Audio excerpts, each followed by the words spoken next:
In this video, we're going to talk about 5 main lessons or takeaways from the Imola Grand Prix.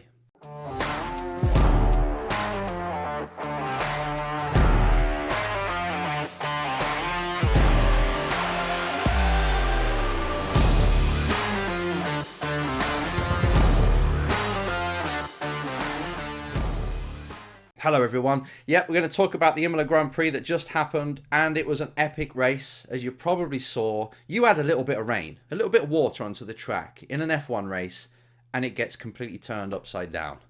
You know which drivers are actually going to do well in them situations. You are looking for them. You know they're going to race forward no matter what happens to them in the race, like we did see. And you just get to find out who's got car control, who uses their intelligence while they're driving. And as I was watching it, as usual, when I'm watching these races, I'm always thinking, what can I learn from it? What can I take from this race to help my drivers that I coach? And obviously, with the show as well, help my viewers. And this race was perfect for that. And I got 5 of them. Well, the 5th one technically isn't. It's more of a takeaway of what we got to look forward to, but the rest are about you and what you must focus on. If you're a proper driver, you want to reach the high levels, there's some lessons to take from that race. Number 1, you must be good in mixed conditions.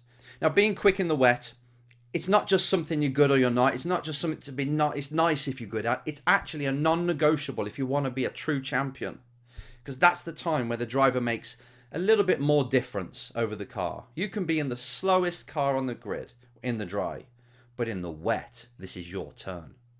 Anybody who has driven or had to compete with a slow car, you realize that you understand quite quickly that I must be good in the wet because that's my chance. Because the engine, the handling doesn't make such a difference. It's more about what you do with the controls.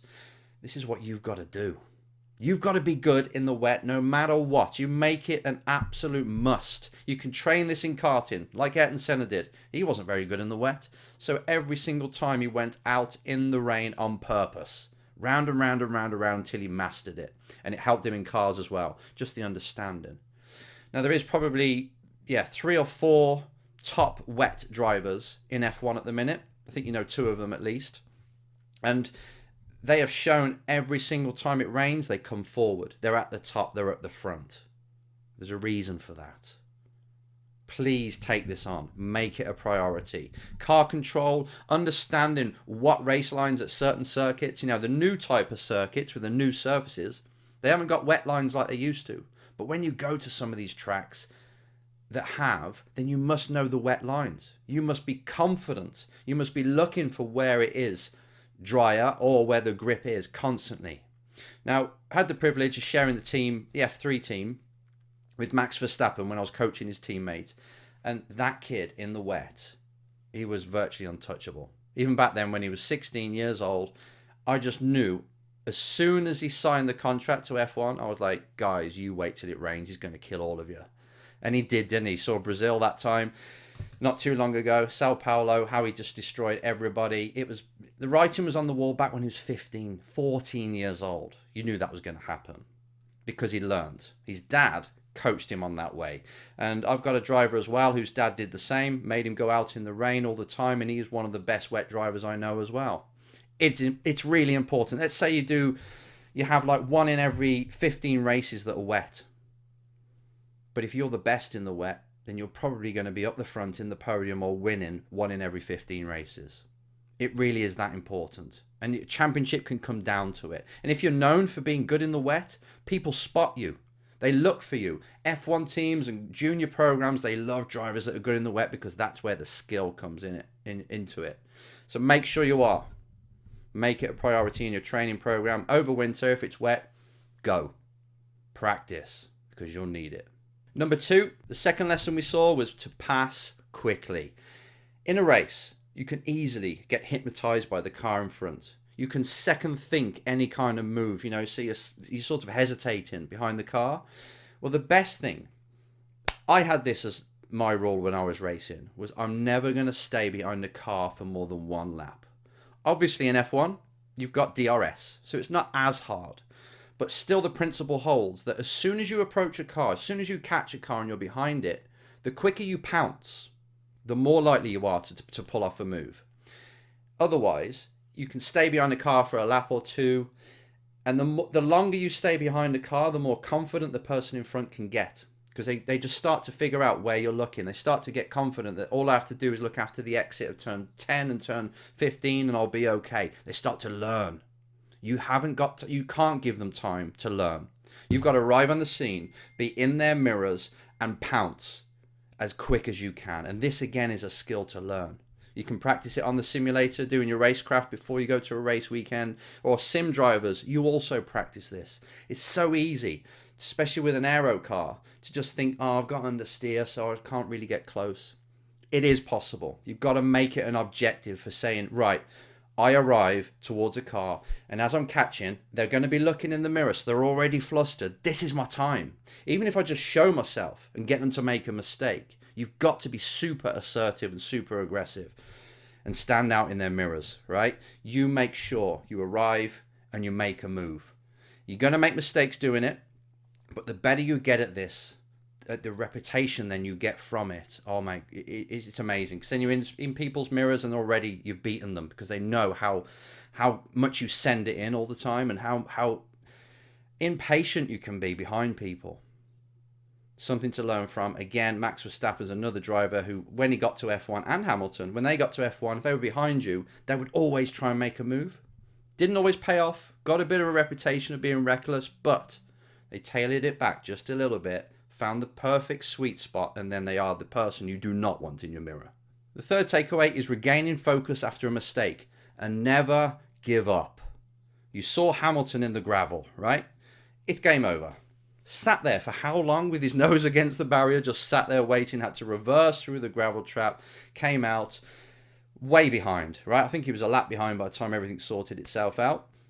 Luckily for him, an almighty shunt caused a red flag. All of a sudden he's on the lead lap, he comes back up and finishes. Spoiler alert, everybody who hasn't seen the Grand Prix, finishes P2. And the amount of times you see people make a slight error, not anywhere near that big, they just go off wide into the gravel trap and come back on, or they miss an apex, or they outbrake themselves, slightly lock up, and you can see that they've let it affect them straight away. And then for the next 2 laps, they can't get their mind back into it. You cannot allow yourself to be like that. As soon as you make an error, you adjust. You calibrate and you focus, recalibrate, and you focus straight away on the next corner. Make a mistake, next. What have I got to do? Tell the brain immediately, because it's searching. It's searching at the minute for emotions attached to that mistake. And if you allow it to go down that route, if you allow it to start to kick yourself, why have I done this? Oh, now someone's closer. It takes ages to get out of that mindset. So as soon as you make an error, I don't want you to see it as an error. I want you to see it as, this is my time to focus forward. What have I got to do? Remember, next corner is all about exit. I'm going to get the exit. And if you get that next corner right, you'll get back in the flow so much quicker. So always remember 2 things, really, 2 parts of this. 1, you make a mistake, it increases your focus. That's the same in life. If you make a blunder in life, if you do something that's embarrassing in life, focus forward straight away, not dwelling on why did I do this? Can't believe I did this, how embarrassing it is. It's no, next, what we're going to do about it. And also, the other side of this is never, ever give up. You can be spun around in the first corner. I've had this done with my drivers so many times. Spun around in the first corner, you're P last. What the hell? I can't believe this has happened. Their lap times can drop. You see drivers just give up, throw in the towel. Never do that. If Hamilton had done that in this race in Imola, no way would he have finished P2. No way. Remember that. Mistake means focus. Never give up. The 4th lesson was tyre temperatures. Not so much in F1, because they got tyre blankets, but they can be on a safety car lap and the tyres go cool. So when they go to push straight after, they've got no temperature in the tyres, equals no grip. And you can see the guys at the front, you can see the guys that are good at this, they are so aggressive on the tyres.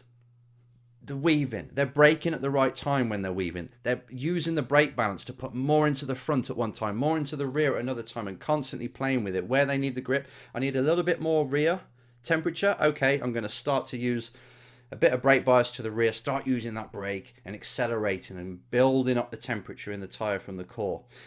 This is really important. The person who's good in the wet, a lot of the time, is the person who's got a lot of temperature and stickiness in the tyre. If it's hard, cold, there's going to be no grip. It's up to you as a driver to use your tools in the car that you've got, which is the pedals and the brake bias and intelligence, to increase the temperature of the tyres in these conditions when they need to be sticky. It's opposite on a hot day on slicks. You're trying to conserve the tyre, but when it's cold and when it's greasy and wet like that race in Imola, it's up to you to generate the temperature. You could see that Verstappen was really trying because he spun, right, just before the restart. That's because he's trying to get as much temperature as he can in the tyre. And these things light up F1 cars. They got nothing and then all the power's there. So you can see why so many people were making mistakes and spinning. And when you watch F1, it looks amateurish, right? Oh, they're all spinning. You don't see the F4 drivers doing this. It's because the cars are so technical. The delivery system of the power is so technical. The battery systems, and it all of a sudden kicks them, that rear wheels. You're not hanging on to that. So it can make you look pathetic, but it's hard in a single seat, in a F1 car. But for you, tyre temperature is key in cold conditions and slippy conditions. And the fifth takeaway from this race was what an almighty year we're going to have. It's finally happening. The amount of time I've said, please get Lewis Hamilton and Max Verstappen in the same team. Whichever team takes them, just take them, because that will be the epic Senna versus Prost kind of story that we've got, we want. And finally, it looks like 2021, we might have it. We might have Max taking on Lewis. Now the regulations have changed. So every car that's got a lot of rake has actually got a benefit now. The more flat ride height cars haven't, which is Mercedes. So things have equaled up by the looks of it. It looks like we've got an epic year. So if you've got a bit bored of F1 over the last few years, last decade or so, watch this year. It looks like we could be in for an absolute almighty fight. I hope so. You know what it's like, things change and then all of a sudden Mercedes disappear off into the distance again. But this time we might have a fan sport back. So that was just another takeaway. Now, so we're going to see a different side of Verstappen. We're going to see a side now, can you lead a championship? Because Max has always been in a car that's not quite at the top. You know, Mercedes have had it on their own way for a long time now. So he's always had to push. He's always had to drive faster than the car can go. But now he's got a car. He now has to just activate a different part of the mind, a different focus of being clean, not making errors, executing. So it's going to be interesting how that transition happens. And we've seen a few mistakes because he's so used to pushing. But you can't stop a driver like that. So it's going to be an epic season, hopefully. Right, hope that was kind of insightful. This is what I watch F1 races to do, to get kind of tips that can help people. So yeah, be good in mixed conditions. Be quick at passing. Regain focus. As soon as you've made a mistake, it means now I focus, and I focus on the next corner, and never give up. Tyre temperatures, and what a great season we're going to have. And I hope you guys have a great season as well. See you next time.